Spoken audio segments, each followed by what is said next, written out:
페이지 보시면 이제 노인장기 요양요원이라고 돼 있죠. 그래서 노인장기 요양요원이라는 거는 이제 방문을 해서 이제 장기 요양 받으시는 분들 있죠. 그분들한테 해줄 수 있는 요원의 자격입니다. 그러니까 이런 분만 노인장기 요양요원이 될 수 있다 이건 거죠. 그래서 우리가 방문간호 하시잖아요. 여러분들도 그게 이제 노인장기 요양요원에 들어가는데 그 요원이 될 수 있는 자 누가 될 수 있다? 세 사람 인력이 될 수 있는데요. 간호사 될 수 있어요. 임상 경력은 2년입니다. 뭐 2년이라고만 참고로만 하시면 되고 간호사 되고요. 그리고 여러분은 그래도 여러분의 관련된 분야니까 간호조무사는 이 노인장기 요양요원이 되시려면 3년의 임상 경력을 쌓으셔야 됩니다. 여러분 3년을 쌓으셔야 되고 그 3년 안에 또 3년도 쌓아야 되지만 임상 경력도 있어야 되지만 일정 지정 교육기관에서 교육을 이수해야 돼요. 그냥 그거는 뒤에 참고로 본다면 이론은 360, 실습 340에서 총 토탈 700시간의 이론 실습을 했을 때 3년 임상 경력 있고 하면은 노인장기 요양요원이 될 수 있습니다. 시험에 나온 거로는 어떤 게 나왔다? 간호조무사가 방문간호를 하려면 몇 년? 3년 이상의 임상 경력이 있어야 된다 하는 거는 한 두어 번 정도 언급이 반복으로 됐던 것 같아요. 보시고 그 다음에 또 한 직군은 누가 될 수 있냐면 치위생사. 치위생사는 몇 년을 뭐 명시하지는 않았어요. 그러나 뭐 일을 하는 사람들이겠죠. 그냥 놀고 있는 사람은 아니겠죠. 근데 어쨌든 임상 경력은 명시가 되어 있지는 않고 치위생사 해서 세 사람 직업군이 노인장기 요양요원이 될 수 있다 하는 겁니다. 세 직군 하시고 그리고 여러분 거 정확하게 알고 계시고요. 그 다음에 밑에 보시면 지역사회 간호사의 역할이라고 돼 있죠. 그럼 지역사회 간호사라는 거는 쉽게 말해서 뭐 보건소라든지 보건진료소라든지 보건치소라든지 이런 데가 다 지역사회 아니겠습니까? 그런 1차 보건에 관련된 간호사의 역할은 어떤 역할들이 있습니까? 하는 부분입니다. 자, 이 부분은 여러분 시험에서 묻는다면은 분명히 어떤 사례를 말하면서 물어볼 거예요. 사례를 말할 거예요. 그러니까 이 중에서 다음 중 지역사회 간호사의 역할 중에서 이러이러한 일을 하는 거는 간호사의 역할 중에서 어떤 역할이라고 하나 뭐 이런 식으로 물어볼 것 같습니다. 그럼 이때 먼저 첫 번째가 조정자로서의 역할이 있다.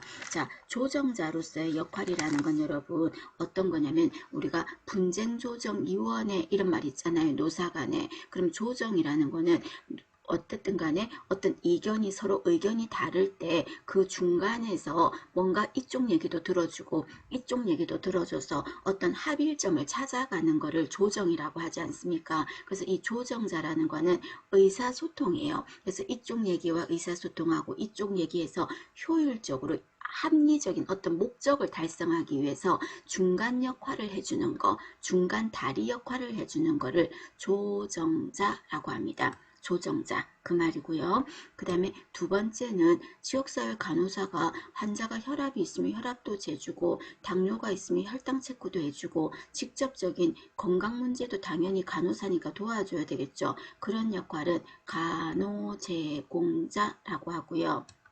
세 번째는 대변자. 요거 여러분 시험에서 자주 의미를 물었습니다. 자, 대변자라는 거는 말 그대로 뭐 청와대 대변인 무슨 대변인 이런 말 하잖아요. 그럼 대변자라는 거는 이쪽 편에서 옹호해 주는 거지. 약간 보호 역할을 하는 거 아닙니까? 그래서 그 다른 사람의 입장에서 어떤 권리를 찾을 수 있도록 다른 사람의 입장에서 그들의 의견을 들어주고 알아봐주고 이런 역할을 뭐라고 한다? 대변자라고 합니다.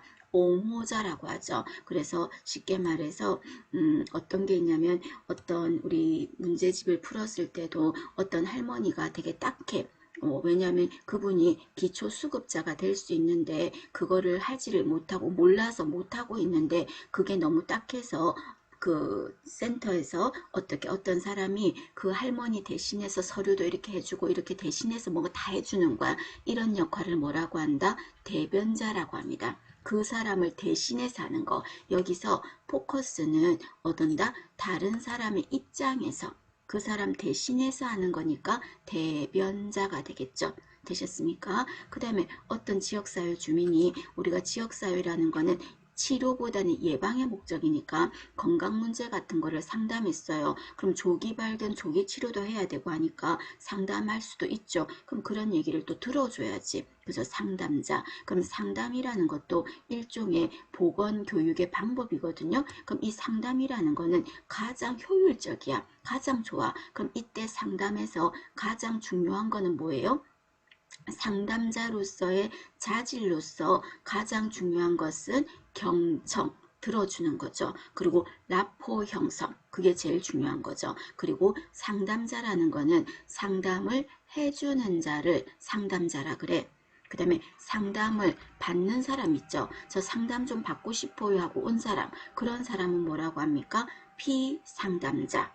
의미가 달라요, 여러분. 문제집 볼 때 교육을 받는 자는 교육을 시키는 자는 교육자, 교육을 받는 자는 피교육자.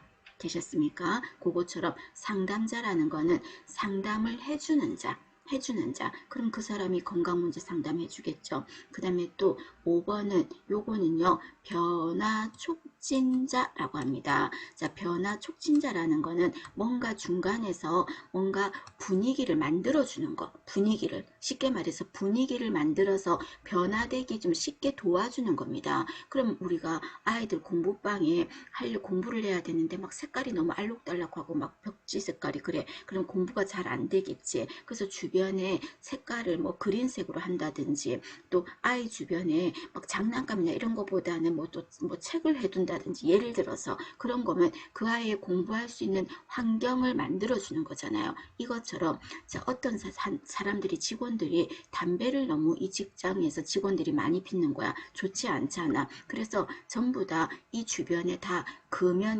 금연구역이라고 종이를 막 붙여놨어요. 그러면 피우고 싶다가도 금연판이 계속 부착돼 있으니까 못 피잖아. 그러면 피우는 횟수가 줄어들겠지. 그죠? 이런 식으로 금연의 환경을 만드는 거죠. 그러면 담배를 끊을 수 있는 변화가 조금 더 생기지 않겠습니까? 그 말입니다. 그 다음에 금연을 하기 위해서 동기를 막 심어주는 거야. 담배가 왜 안 좋은지 가르쳐주면 담배를 끊어야 되겠다 생각하잖아요. 변화 촉진자죠.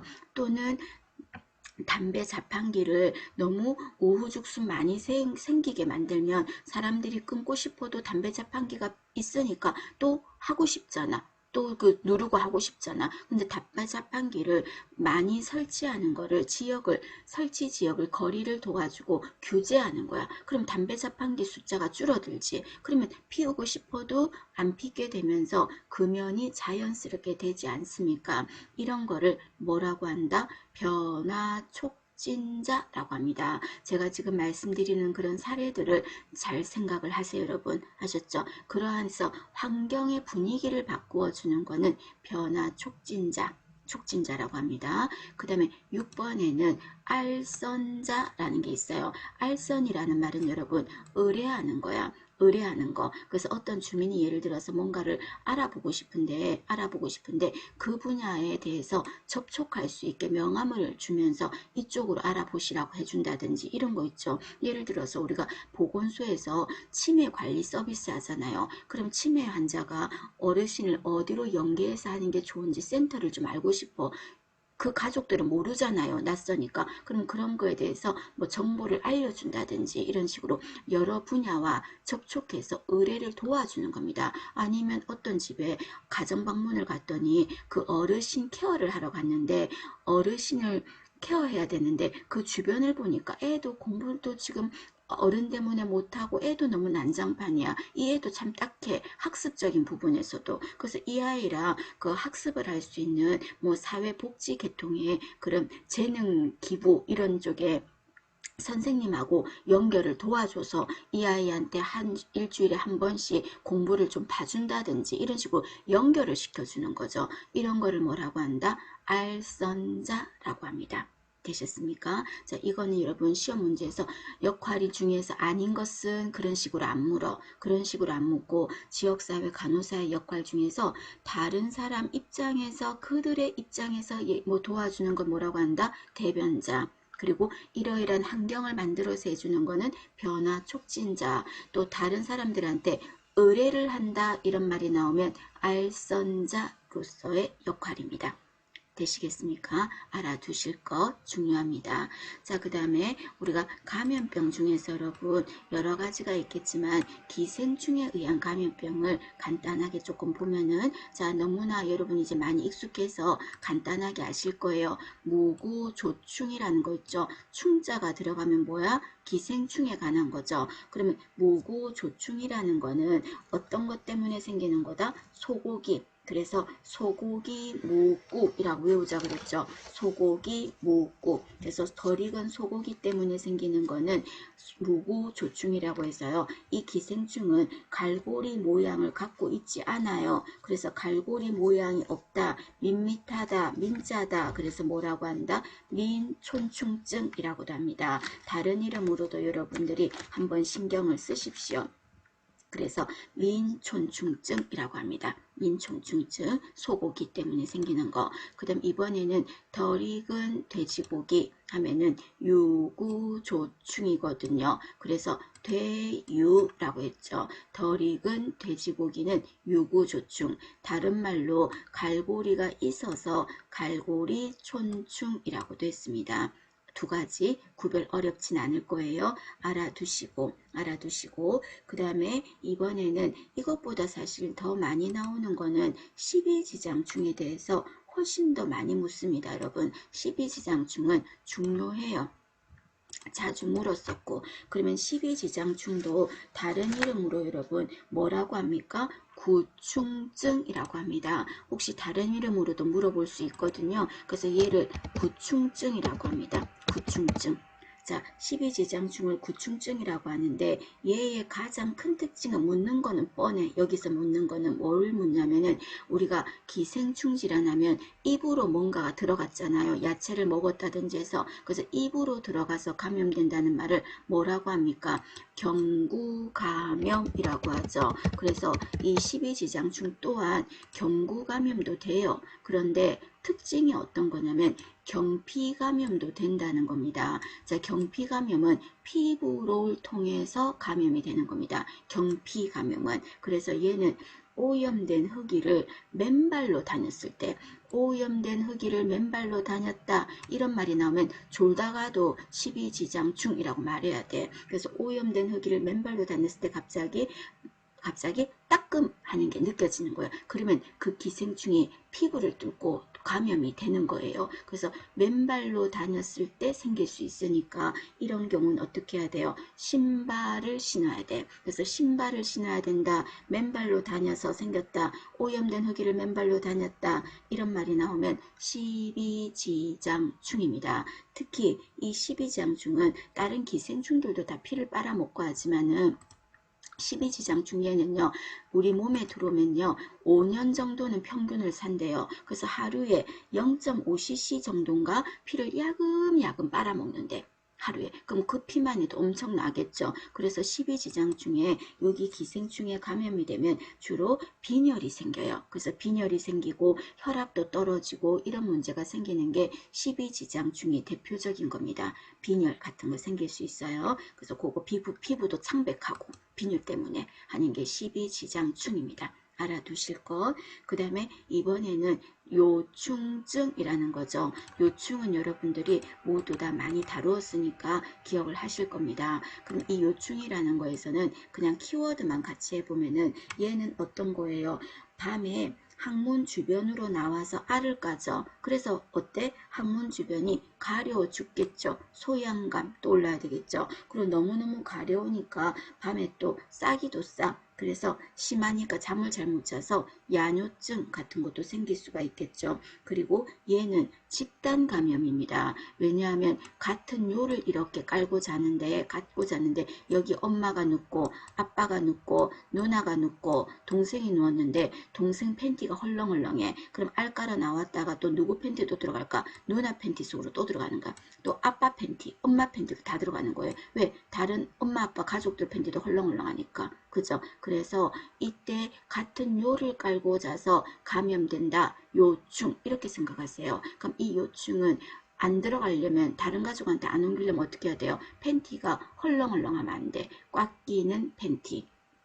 그리고 같은 요를 깔고 자면 같이 다 걸릴 수 있댔죠. 그러니까 나 혼자만 먹으면 안 되고 집단 구충제 먹고요. 그리고 가려워서 자꾸 똥꼬를 애들이 자꾸 막 하는데 막 이렇게 긁겠죠. 긁으니까 손톱 같은 데 낄 수도 있잖아. 그러니까 손톱을 짧게 하고 그리고 손 씻기 같은 거 강조하고 그 다음에 이때 요충인지 아닌지를 약간 채취를 해봐야 되겠죠. 근데 손으로 이렇게 끄집어내면 짓이겨지고 또 안 되잖아. 그럼 이때 어떤 걸로 한다? 스카치 테이프 도말법이라고 했죠. 스카치 테이프 도말법 알아두실 것.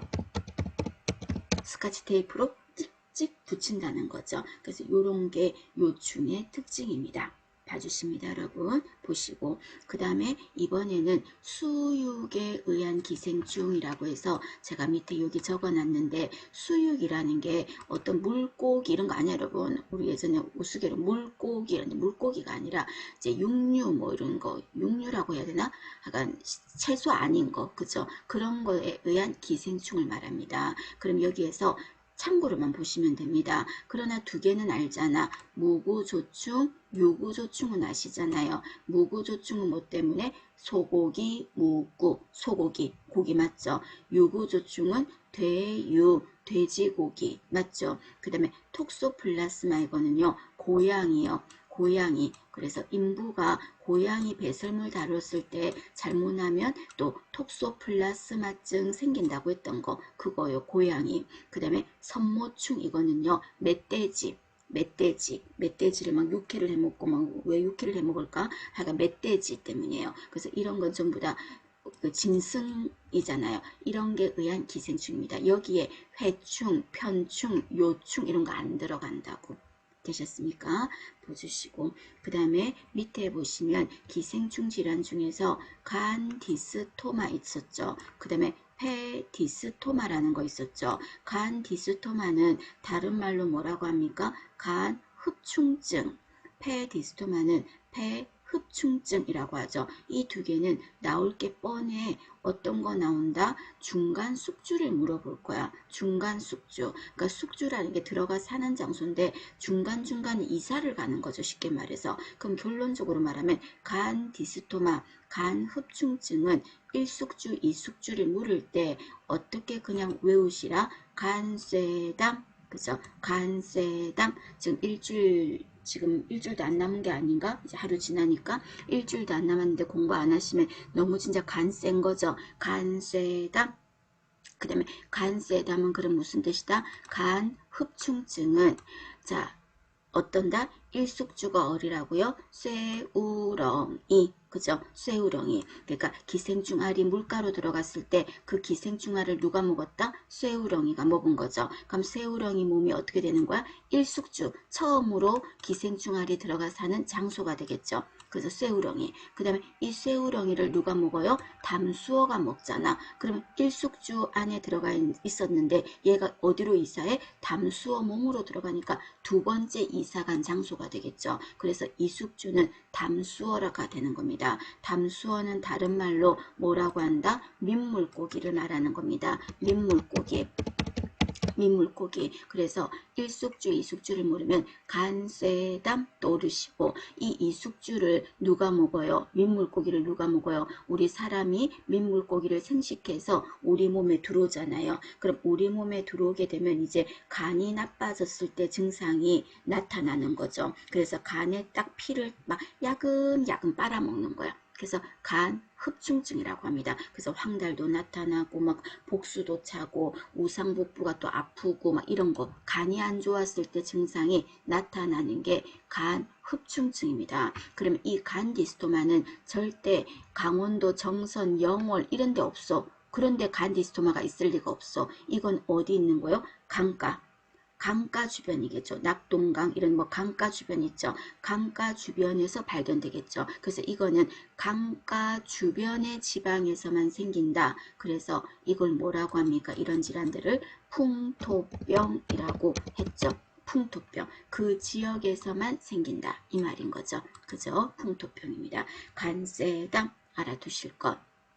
그 다음에 두 번째는 폐다참이라고 외우자 그랬죠. 마찬가지로 기생충이 알을 까서 그 알이 누가 먹는다? 다슬기가 먹는다고. 그래서 일숙주가 다슬기가 되는 거예요. 다슬기 몸에 이사 갔으니까. 그럼 이 다슬기를 누가 먹어요? 개나 가재가 다슬기를 먹으니까 기생충 알이 두 번째 이사간 집이 어디예요? 개나 가재 몸이잖아. 그래서 이숙주는 개나 가재가 되는 겁니다. 그럼 이 개나 가재를 어떻게 사람들이 조금 조리를 깨끗하게 안 해서 먹거나 생식해서 먹는 거죠. 뭐 게장 이런 거 좀 만들어서 먹었어. 그랬을 때 우리가 걸릴 수 있는 거죠. 개나 가재를 생식해가지고. 그럼 이때 걸리게 되면 폐가 안 좋았을 때 폐결핵의 증상이 나타나요. 그래서 폐결핵 증상처럼 기침하고 가래 나오고 객혈하고 이런 거 있죠. 흉통도 있고 이런 증상을 나타내는 게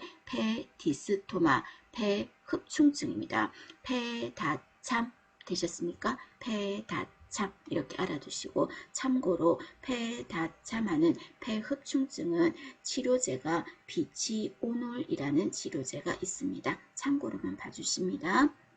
그래서 간세담, 폐다참 이거는 기본이니까 꼭 알아주실 것 봐주시고요.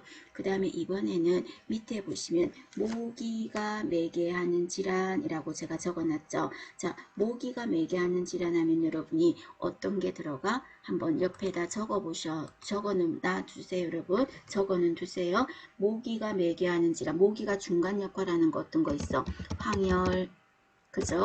그 다음에 댕기열, 그 다음에 말라리아 아셔야 되겠죠. 말라리아, 그리고 일본 뇌염, 황열, 댕기열, 말라리아, 일본 뇌염, 또 뭐 있습니까? 사상충, 그리고 또 사상충, 지카, 그죠? 요런 것 등이 모기가 매개하는 질환이 되겠죠. 그래서 적어 놓으세요, 여러분. 시험장에서 떨리면 갑자기 머릿속이 멍해질 때가 있어요. 봐주십니다. 황열, 댕기열, 말라리아, 일본뇌염, 사상충, 지카 봐주시고 그 다음에 밑에 보시면 쯔쯔라는 말 있죠. 쯔쯔가무시병이라고 돼 있죠. 쯔쯔가무시증, 발진 티푸스, 발진열 이런 거는 누가 옮기는 거다? 이거는 리케차. 이거는 누가 옮기는 게 아니라 원래가 이 질환은 뭐다? 리케차 때문에 생기는 거예요. 리케차. 그래서 우리가 세균 때문에 생기는 거, 그 다음에 또 바이러스 때문에 생기는 거 이런 거 했었죠. 리케차라는 원시균이라고 생각하면 돼. 원시적인 거. 이것 때문에 생기는 거에 쯔쯔, 발진열 이런 게 들어갑니다. 근데 얘들을 누가 중간에서 옮기냐면요. 쥐가 옮겨. 쥐가. 그래서 요거보다는 쥐가 매개하는 질환이라고 생각 한번 해주셔도 됩니다. 그러면 쥐가 매개하는 질환은 어떤 게 있습니까? 쥐 여러분 어릴 때 보면 쥐 되게 빠르지. 그래서 슉 하고 꼬리도 금방 슉 숨기잖아. 그래서 빠르다. 패스트 기억하셔야 되겠죠. 패스트 하면 쥐야. 그래서 패스트. 그 다음에 또 발진열. 그리고 발진 티푸스. 그리고 또 신증후군 출혈열이라고 해서 일명 유행성 출혈열 이거 G 관련되고요. 그리고 지금 나왔던 리케차 때문에 생기는 쯔쯔 이것도 G예요. 그리고 특히 쯔쯔 이거는 리케차도 리케차지만 쯔쯔쯔쯔쯔 찐득이하고도 관련이 있어요. 찐득이. 그리고 또 렙토스피라증 이런 것 등이 G가 매개하는 질환에 들어갑니다. 한번 참고로 봐주시면 됩니다. 이거를 쥐를 지금 오늘부터 열심히 쥐만 외우고 그러시면 안 됩니다. 여러분 나머지를 더 보시고 잘 모르겠다 하시면 참고로만 좀 봐주십니다. 자, 그 다음에 밑에 내려가시면 밑에 보시면 자, 우리나라 보건행정조직이라고 되어 있죠. 너무너무 중요합니다. 여러분 이 부분은 정확하게 한 번 더 전체적으로 보셔야 됩니다. 그럼 우리나라 보건행정조직은 크게 숲을 보세요. 처음에 뭐가 있다? 중앙에 있어요. 중앙보건기구가 있죠. 중앙의 센터에. 그럼 이 중앙보건기구가 어디가 들어간다? 중앙보건기구가 보건복지부, 족보 같은 문제고 당연히 맞추셔야 됩니다. 여러분 보건복지부 중앙보건기구 하면은 보건복지부 하고 떠올리세요. 당연히 맞추세요, 여러분. 자, 그 다음에 보건복지부 안에 또 관련 이제 과를 한번 보면은 어떤 과가 있냐면 여기에 보건의료정책과라고 적어놨어요. 자, 보건의료정책과는 외우지 마. 끝에 느낌에 답 찾을 수 있겠죠. 쓰라고 안 나오니까 보건의료정책에 관한 종합계획 찾을 수 있겠죠. 됐어, 괜찮아. 자, 그런데 요번에 바뀐 거에서 간호정책과라는 게 있어요. 간호정책과 이거는요 간호조무사의 보수교육을 담당하는 곳입니다. 자, 예전에는 이곳이 아니었거든 이름이 달랐거든요. 근데 이제 간호조무사의 보수교육을 담당하는 곳을 뭐라고 한다? 간호정책과. 그래서 이런 거는 여러분 알아두십시오. 여러분과 관련된 거니까 알아주십시오. 간호조무사에 관한 보수교육 또는 뭐 자격신고 있죠. 자격신고 자격신고 보수교육 자격신고 하나 더 적어두세요. 여러분 그냥 여기에 자격신고 보수교육 몇 년이 아니라 매년 하죠. 몇 시간 받아? 8시간. 자격신고는 얼마예요? 자격신고는 3년마다 하죠. 그래서 보수교육이나 자격신고나 또 간호조무사 지도 또 감독하는 거 이거 중앙보건기구 안에 무슨 과에서 한다? 간호정책과에서 하겠습니다. 이제부터는 되셨습니까? 알아두십시오.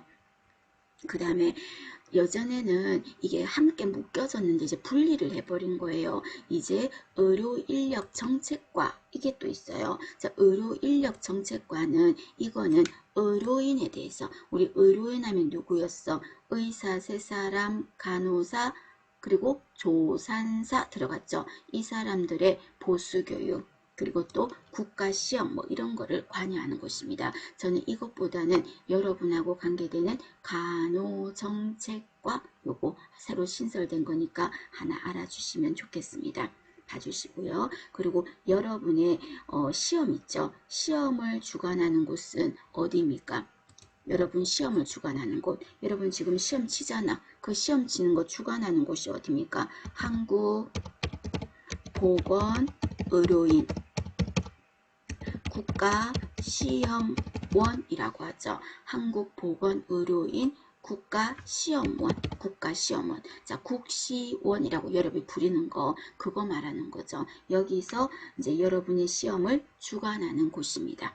참고로 하나 적어두시고 그것도 어디서 보는지는 알아야죠. 어디서 보는 게 아니라 어디서 주관하는지는 알아야죠. 여러분이 봐주시고 그 다음에 이번에는 센터 하나인 보건복지부에 그걸로는 너무 힘들어. 다 어떻게 지방 구석구석을 보겠어요. 그래서 지방에도 건강을 보호 증진할 수 있게 주민들에게 할 수 있는 기구 센터를 만든 거죠. 그게 지방보건기구인 거죠. 그럼 지방보건기구 하면 여러분 반드시 알아야 돼. 뭐가 들어간다? 보건소 들어가야 되겠죠. 그 다음에 또 보건지소 들어가야 되겠죠. 그리고 또 보건진료소라고 들어가야 되겠죠. 세 개가 딱 들어가야 되지 않습니까? 그래서 지방보건기구 하면은 세 군데 보건소, 보건지소, 그리고 보건진료소 이렇게 세 군데가 지방보건기구라는 거 알아주십시오. 자, 그리고 이 보건소 같은 경우는 어디에 설치합니까? 보건소는 시, 군, 시군구에 설치하죠. 시군구에 설치하고 특히 이 세 개의 보건소, 보건지소, 보건진료소는 최일선에서 보건행정을 담당하는 겁니다. 옆에다가 최일선이라는 말은 최말단 기구라는 거예요.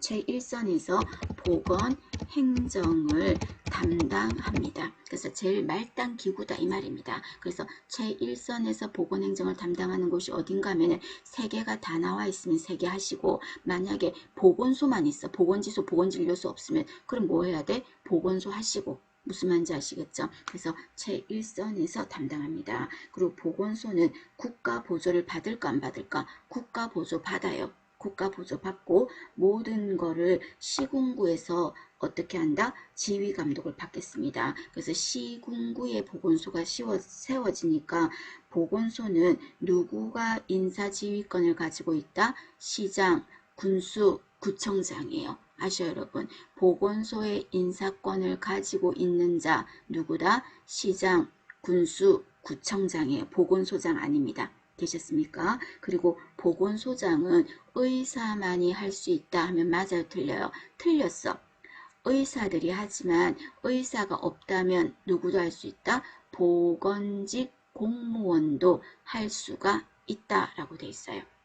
되셨습니까? 그래서 보건소는 시군구에 세워진다는 거 그거 보시고, 그 다음에 보건지소라는 건 여러분 어떤 거야? 보건지소는 어디에 세워지는 거예요? 읍과 면에 세워지는 거죠.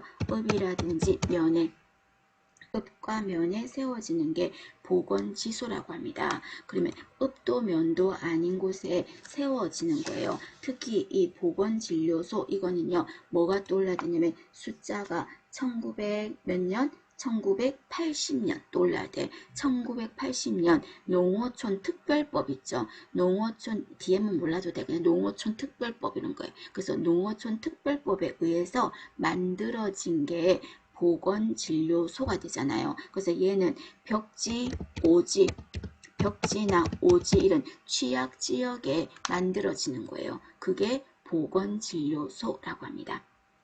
크게 아세요 여러분? 알아두시고, 그리고 이때 지방보건기구인 특히 이 보건소는 어떤 거라 그랬습니까? 너무 중요하게 이원화된 구조다라는 말 했죠. 이원화된 구조다.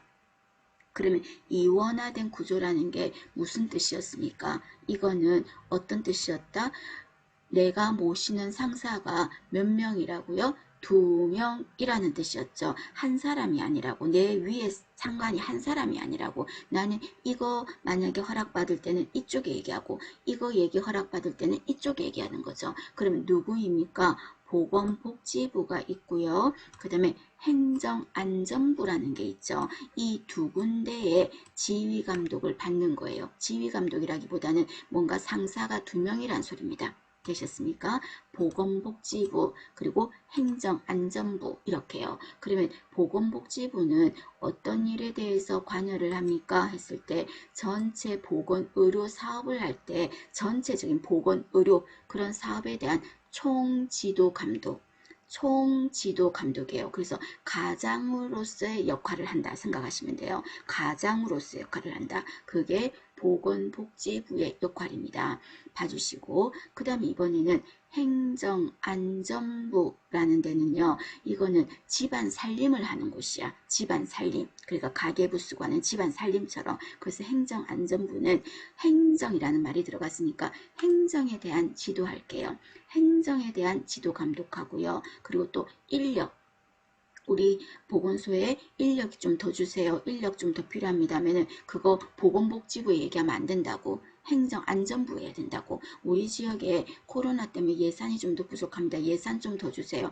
보건복지부 얘기하면 안 된다고. 어디에? 행정안전부에 해야 됩니다. 그래서 전체적인 행정에 대한 지도감독 그리고 인력, 예산 이런 거를 지원받고 싶을 때는 행정안전부에 얘기하는 거예요. 그래서 보건소는 이렇게 두 개의 상사를 모신다 그래가지고 이원화된 구조다 이렇게 말하는 겁니다. 그러면 결론은 이렇게 상사가 2명이니까 두 명이니까 편하다 안 편하다? 안 편해요. 그래서 보건, 행정, 활동에 시험에 나왔습니다. 여러분 보건, 행정, 활동을 할 때 어렵다 쉽다? 어렵다고요. 어렵다고. 왜냐면 상사가 두 명이면 어렵잖아요. 이쪽도 막 눈치 보이고 저쪽도 눈치 보이고. 그래서 어렵다 하는 게 좋은 게 아니라 단점인 거예요. 그런데 우리는 이원화된 구조입니다.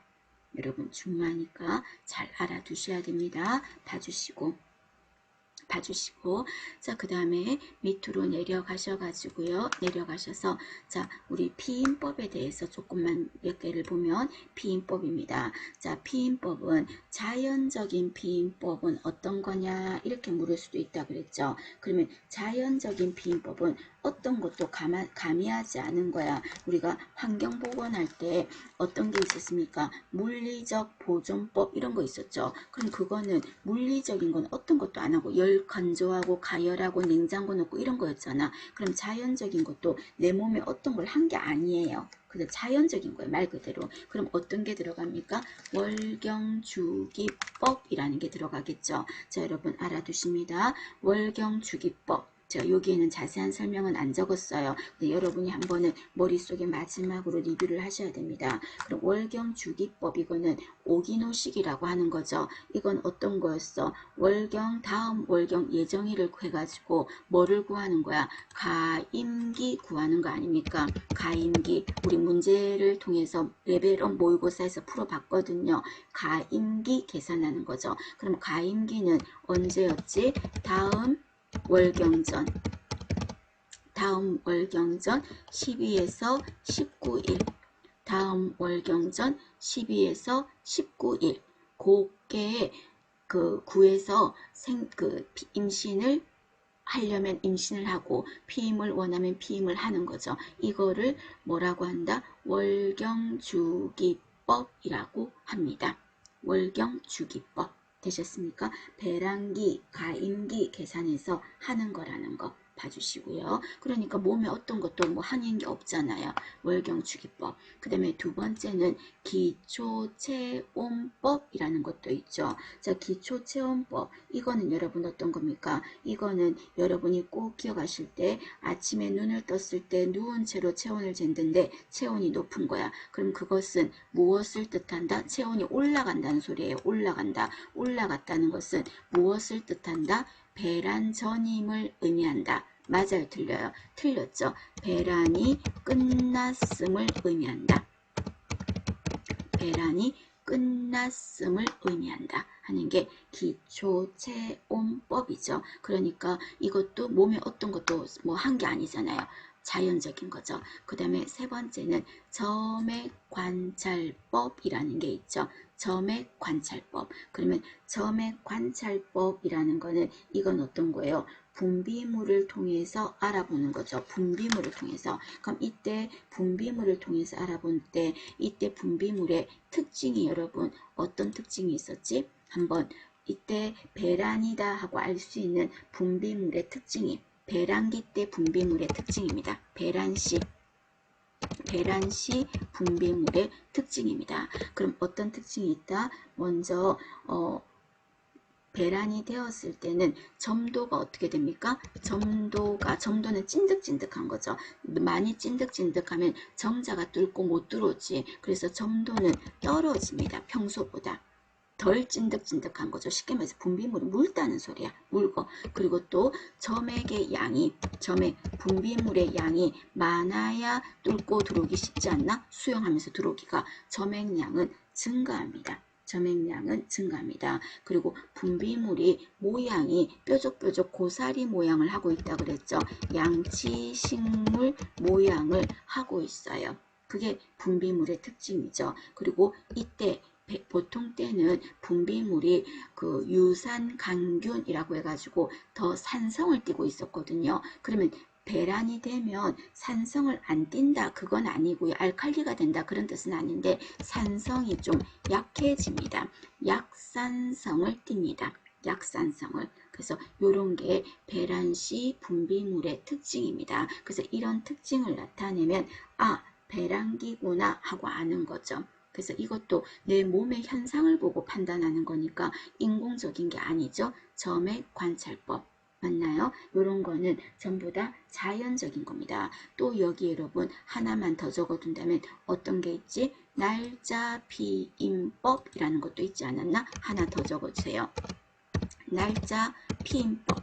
자, 날짜 피임법은 이거는 어떤 거였습니까? 날짜 피임법은 이거는 가장 생리가 빨리 돌아올 때, 가장 늦게 돌아올 때 그걸로 하는 거죠. 그랬을 때 가장 빨리 돌아온다. 가장 짧은 주기. 빨리 돌아오면 여러분 좋아 싫어? 싫다 그랬지. 그래서 빼기 뭐를 한다? 18. 맞나요? 그러면 가장 긴 주기에서는 얼마를 뺐죠? 마이너스 11을 했죠. 그래서 이렇게 해서 하는 피임법을 날짜 피임법이니까 이것도 내 몸에 어떤 것도 뭘 한 게 아니잖아. 그래서 이런 것도 자연적 피임법이죠. 되셨어요? 자, 그런데 경구 피임약이라고 있습니다. 이거는 약을 먹은 거잖아. 그거 아닌 거죠. 자연적인 거 아닌 거죠. 그러면 경구 피임약 같은 경우는 여러분이 꼭 기억할 게 어떤 거를 기억하셔야 됩니까? 피임의 원리가 어떤 피임의 원리를 갖고 있습니까? 배란 억제라는 거 기억해야 되겠죠. 배란 억제. 배란 억제 기억하시고, 그리고 경구 피임약 하면은 가장 효과가 좋다. 효과가 가장 탁월하다. 그래서 가장 효과가 좋다는데 성병 이런 거 하면 안 돼. 가장 효과가 좋다 하면은 경구 피임약입니다. 경구 피임약. 그리고 이 약은 그 대신에 조건이 규칙적으로 먹어야 되는 거죠. 불규칙하게 먹으면 안 돼. 그리고 이거는 만약에 불규칙한 여성이 이 약을 복용하면은 어떻게 됩니까? 규칙적으로 바뀌죠. 규칙적으로 바뀌는 거. 그게 경구 피임약이에요. 단 규칙적으로 먹어야 됩니다. 그러면 이거를 절대 효과는 좋지만 안 되는 경우가 있었죠. 금기증. 여러분들이 조금 포스트잇이나 옆에다 메모하세요. 헷갈리시는 게 있다면 금기증. 어떤 경우가 안 됩니까? 얘는 피떡이 지게 한다 그랬죠. 피떡 같은 게 지기 때문에 또 어떤 그 피떡 질 수 있는 이런 상황일 때 먹으면 안 돼. 그리고 또 호르몬 제제이기 때문에 유방암인 사람은 이거 호르몬이 많아서 생기는 게 유방암인데 이거 먹으면 더 악화되겠죠. 안 돼. 그 다음에 또 누구도 안 된다. 임신부 안 돼. 그 다음에 또 전매기는 수유부 안 돼. 그리고 또 얘가 간질환이 있을 때도 안 좋아요. 간질환 있을 때도 안 좋고요. 그리고 피하고 상관이 있게 돼. 피떡지게 하거든요. 그래서 정맥염 같은 사람 있으면 이걸 먹으면 정맥염이 더 심해질 수도 있습니다. 또는 뭐 정맥류 뭐 이런 말 들어가도 돼. 또는 혈전 이렇게 피떡지게 하는 상황이 생길 수 있으면 안 된다는 거. 혈전성 정맥염 또는 뭐 정맥류 여러분 그냥 힌트 잡겠죠. 피혈관하고 관련된 거는 안 좋다는 거예요. 경구 피임약 자체가 안 좋습니다. 자, 그러면 이때 경구 피임약을 복용했을 때 원하지 않는 작용도 있죠. 원하지 않는 작용을 뭐라고 해? 부작용이죠. 그럼 부작용은 어떤 게 있었어? 체중이 좀 는다든지, 그죠? 체중이 는다든지 또는 여드름 같은 게 난다든지 그리고 임신했을 때 증상처럼 나타난다니까요. 그래서 또 속도 울렁울렁 메스꺼린다든지 이런 것도 있을 수 있습니다. 그러나 효과가 좋기 때문에 가장 많이 쓰는 피임법이 경구 피임약이다 하는 거 알아두세요. 그런데 얘가 규칙적으로 계속 먹어야 된다는 말을 하는 거 보니까 규칙적으로 먹는 방법을 지금 한번 문제가 아니라 여기서 한번 본 거예요. 그럼 경구 피임약을 복용하는데 내가 예를 들어서 규칙적으로 안 먹어졌어. 그래서 안 먹은 지 12시간이 넘지 않았어. 그나마 경우의 수 12시간이 아직 안 넘었을 때는 어떻게 하면 된댔습니까? 안 넘었을 때는 지금 생각난 즉시 지금 먹고 그죠? 그리고 다음번 먹을 때 먹고 하면 끝나. 되셨어요? 그 다음에 두 번째는 12시간 이상 지났어요. 12시간 이상 지났어요. 안 먹은 지. 그러면 12시간 이상 지났을 때는 어떻게 한다? 지금 생각난 즉시 먹는 거예요. 그럼 경우의 수 1번하고 똑같네. 똑같죠? 그런데 여기에다가 12시간 이상 지났을 때는 어떻게 합니까? 여기에다가 플러스 어떻게 합니까? 다른 피임법을 병용하죠. 여기다 적으셔야 됩니다. 다른 피임법을 병용하셔야 됩니다. 다른 피임법을. 왜? 12시간 이상 지났으면 효과가 어떨지 모르거든. 그래서 병용해요. 그리고 세 번째 경우의 수는 어떻다? 이번에는 24시간 이상 지난 거예요. 그러면 24시간 이상 지났으니까 어제 안 먹은 것도 있고 오늘 먹을 것도 있겠지. 그래서 24시간 이상 지났을 때는 한 번에 두 알을 왕창 먹는 거예요. 그런데 조금 전에 이번에 12시간만 지나도 효과가 아리까리하니까 다른 피임법을 쓰라고 했는데 24시간 이상 지나면 당연히 다른 피임법도 함께 써야 되겠죠. 그래서 옆에다가 한 번에 두 알을 먹고 다른 피임법도 병용하고 하는 게 경구피임약 복용법입니다. 되셨습니까? 한 일주일 정도는 다른 피임법을 쓰는 게 좋겠습니다. 자, 그 부분에 대한 설명입니다. 봐주시고 그 다음에 밑에 보시면 자궁내 장치라고 해서 루프라고 되어 있죠. 자, 루프는 여러분 자궁내 장치는 이거는 어떤 겁니까? 언제 하는 거야? 삽입을 생리 중에 하는 것보다는요. 언제 하는 게 좋다? 월경이 끝날 무렵. 그래서 생리가 끝날 무렵에 하는 게 좋겠다. 그럼 이 루프는 피임의 원리가 어떤 원리로 됩니까? 착상 방지. 자, 루프의 원리는 착상 방지입니다. 착상 방지. 그런데 얘는요, 안에다가 기구를 삽입하는 거기 때문에 만약에 어떤 여성이 자궁 안에 염증이 있으면 사용할 수가 없어요. 자궁내 염증이 있으면. 맞나요? 안 돼. 그리고 얘의 특징은 어떤 게 있다? 터울 조절에 적합하다. 알아두셔야 되겠죠. 터울 조절에 가장 좋다 하면은 얘가 자궁내 장치입니다. 그러면 이 루프 같은 경우는 부작용은 없습니까? 부작용 있죠. 적어두신다면 자, 부작용은 어떤 게 있습니까? 생리량이 많아지죠. 그래서 월경량도 많아지고 그 다음에 또 분비물, 대하도 증가한다. 분비물을 말합니다. 분비물도 많아지고 그러나 가장 큰 부작용하면요.